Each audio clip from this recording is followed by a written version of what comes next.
जैसे कोई मोती ढूंढे सागर की गहराई में, अरे हम कस्तूरी ढूंढ रहे हैं इन उल्लू की परछाई में। एक दिन रात बिता के देख लेना किसान के साथ रोड पे, सारा समझ में आ जाएगा कि किसान कितना पीड़ा सहता है। जो इन्होंने कानून लागू किए हैं, जब पसंद नहीं आ रहे तो जबरदस्ती क्यों हो रही है?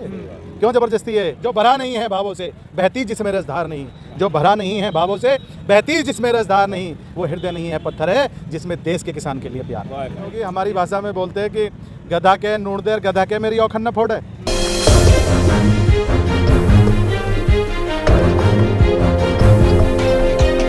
नमस्कार, आप देख रहे हैं नेशनल इंडिया न्यूज़ और मैं इस समय दिल्ली नोएडा बॉर्डर पे हूँ। यहाँ पर सैकड़ों किसान लगातार प्रदर्शन कर रहे हैं पिछले 15-16 दिनों से और यहाँ पर अभी भी सरकार इनकी मांगे नहीं मान रही है। और सरकार की तरफ से प्रस्ताव भेजा गया था जिसको किसानों ने साफ तौर पे खारिज कर दिया। किसानों का कहना है कि ये हमारे लिए प्रस्ताव नहीं है, हमारे फ़ायदे में कोई भी प्रस्ताव नहीं है, ये सरकार के और उनके अडानी अंबानी जैसे लोगों के फ़ायदे का ये प्रस्ताव, इसलिए हमने खारिज किया। अगर सरकार अभी भी हमारी बातें नहीं मानती है, तीनों कानूनों को रद्द नहीं करती है, तो हम आंदोलन और भी ज़्यादा बड़ा करेंगे और आने वाले 14 तारीख को भारतीय जनता पार्टी के तमाम मंत्री का घेराव करेंगे, तमाम नेताओं का घेराव करेंगे और ये प्रदर्शन पूरे देश में और भी बड़ा प्रदर्शन होगा। तो चलिए इसी कड़ी में हम कुछ किसानों से बातचीत करते हैं और जानते हैं क्या कुछ उनका कहना है। क्या नाम है आपका? मेरा नाम प्रेम सिंह भाटी, भारतीय किसान फूल क्या नागर जी। ये हमारे साथ किसानों के साथ जो मजाक हो रहा है कोरोना का, वो देखे गए हैं, जबकि हम कोरोना से तो डरते नहीं हैं। और सरकार जो है ये चाह रही है कि इस कोरोना का भ्रम फैलाकर आधे से ज़्यादा किसानों को हॉस्पिटलों में डाल दो, इनकी संख्या कम हो जाए। संख्या कम होने पर फिर दोबारा दूसरे इनको ले लेना, लेकिन किसान समझ चुका है। किसान को पता है, किसान यहाँ मांग रहा है, 15 दिन से यहाँ पड़े हुए हैं किसान, 15 दिन से अपनी मांग रहे हैं। वार्ता पे वार्ता, ऑफिस में बैठ के ये जो है ना अपना भेज देते हैं कोई ना कोई, जाइए किसानों से वार्ता करिए। किसानों से वार्ता करनी है तो पहले दिन ही किसानों के बीच में आकर किसानों की समस्या सुन ले देते। 15 दिनों बाद आज कोरोना का याद आया इनको। ये देश में एक जो है किसान को हर तरह से कहीं ना कहीं गुमराह कर रहा है। किसी तरह ये किसान 15 दिन से यहाँ बैठा, धीरे धीरे टल जाए, यहाँ से चला जाए, तुम बात मानो मत नहीं। अब किसान ने मांगा भी न से कुछ नहीं है, अपनी हक की लड़ाई लड़ रहा है, अपना प्राइज मांग रहा है अपने अन्न का, ये लेकिन उसको ये देने को तैयार नहीं है। बड़े बड़े ठेकेदारों को लाकर जो भंडारण कर लेते हैं। सरकार ने प्रस्ताव भेजा था, खारिज कर दिया गया। वो हमारे लिए नहीं भेजा, अपने फायदे का प्रस्ताव भेजा था। वो जो प्रस्ताव सरकार ने भेजा था वो अपना प्रस्ताव भेजा था, क्योंकि जैसे कोई मोती ढूंढे सागर की गहराई में, अरे हम कस्तूरी ढूंढ रहे हैं इन उल्लू की परछाई में। ये उल्लू की परछाई है, क्या होते हैं जो ऑफिस में बांट, वो एक दिन रात बिता के देख लेना किसान के साथ रोड पे, सारा समझ में आ जाएगा कि किसान कितना पीड़ा सहता है, कितने दुख से रहता है। एक दिन खेत में काम करके देख लेना, ये मंत्री लोग किसान के साथ दिन भर, शाम को ये जो कोरोना कह रहे हैं ना, ये इमरजेंसी वार्ड में जाएंगे। एक दिन के काम करने में इनकी हड्डी पसली टूट जाएगी, वेंटिलेटर पे लेट जाएंगे। किसान को 24 घंटे लगा रखिए खेत में, किसान को बुखार तक नहीं होएगा, किसान को थकान तक नहीं होएगी। ये धरती पुत्र है, अन्नदाता है।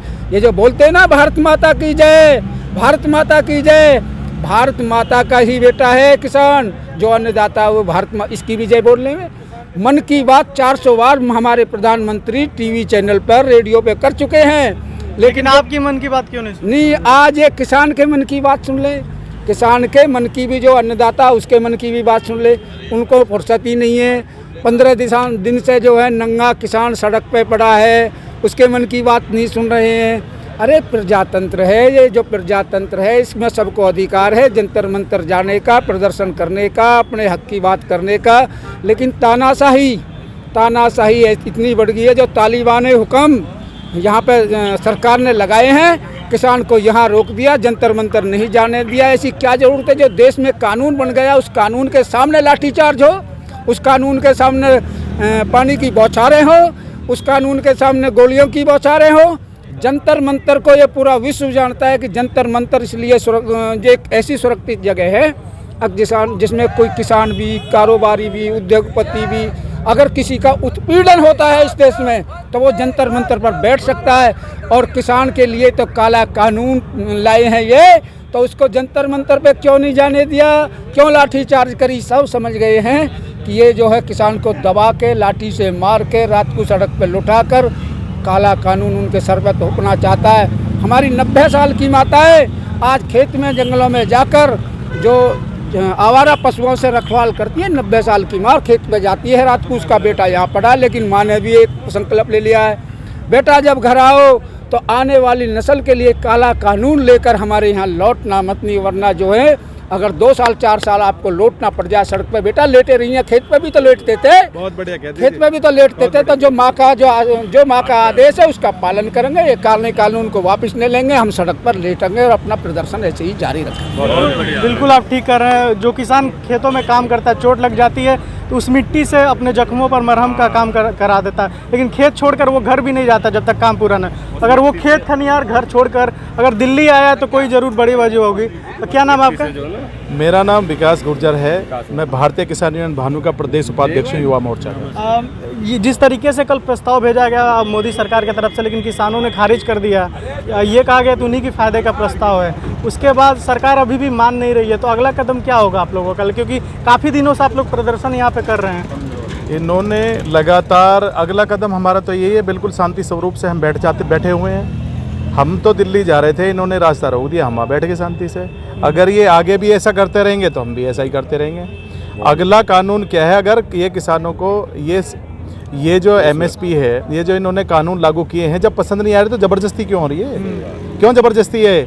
जब कोई चीज़ हमको पसंद नहीं आ रही, आप हमें ज़बरदस्ती क्यों पहना रहे हैं? आपके फायदे का है। अरे हम कमाल की बात है, किसी को वो तो ये तो वो वाली कहानी होगी, हमारी भाषा में बोलते हैं कि गधा के नून देर गधा के मेरी औखन न फोड़े। अरे जब हमें ये कानून अच्छा नहीं लग रहा तो आप लोग ये किसानों को कानून क्यों दे रहे हो? मत बनाओ किसानों के लिए, जिनके लिए कानून है उनके लिए कहते हुए तुम्हारे फायदे के लिए कानून है, तो फिर क्यों, जब उनको पसंद नहीं है, किसानों को पसंद नहीं है, तो फिर क्यों उनके लिए आप कानून बना रहे हैं? जो भरा नहीं है भावों से बहती जिसमें रसधार नहीं, जो भरा नहीं है भावों से बहती जिसमें रसधार नहीं, वो हृदय नहीं है पत्थर है जिसमें देश के किसान के लिए प्यार। ये ज़रूरी है और हम तो यही कहते रहेंगे कि बिल्कुल शांति स्वरूप, जिस तरीके से किसान ये आंदोलन को भटकाने की कोशिश कर रहे हैं हमारे को, कभी कहते हैं इनमें ये घुस गए, कभी कहते हैं इनमें घुस गए, कोई कहीं नहीं घुसा। बहुत ही शांति स्वरूप जो मेन किसान है, ये उसकी लड़ाई है।